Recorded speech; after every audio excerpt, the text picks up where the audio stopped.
এই যে আমাদের আপু। কি ভাই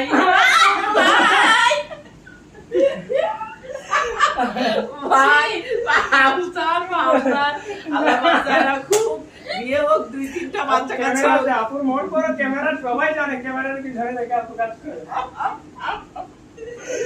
ভাই তোরা ক্যামেরা দিয়ে আমার না, না, না, সবাই জানে আপুর মন কিন্তু অনেক বড়, ভাই, বিশাল। ক্যামেরা বন্ধ কর ভাই। না, না, ক্যামেরা বন্ধ করে দেন। আপুর ক্যামেরা মন বন্ধ কিন্তু কর, সাগরের ভাই, মতো বন্ধ। বিশাল, আমার মতো বিশাল। ভাই বন্ধ ক্যামেরা বন্ধ কর। ক্যামেরা অফ করে দেন, আপনি যা করবেন ক্যামেরা এই জানতে ঈদ মাস হয়ে গেছে, 7 দিন হয়ে গেছে এখন। আমাদের তো আপনিই বলছেন যে আমাদের ঈদ নাকি আজকে আমার থেকে ঈদ, শুরু। আমি বলছি। So, হ্যাঁ হতে পারে ডেফিনেটলি ঈদের ড্রেস পরে পরছি। হ্যাঁ, so ঈদ তো শেষ। আজকে থেকে আমাদের হ্যাঁ পুরা এই ক্যামেরা আমিও- চালায়ে আমি ক্যামেরা বন্ধ কর ভাই। ক্যামেরা ক্যামেরা এই, দেখো হবে মামা। ক্যামেরা বন্ধ কর ভাই। আপু ক্যামেরা আমি সালামি পাই নাই, আমিও পাই নাই।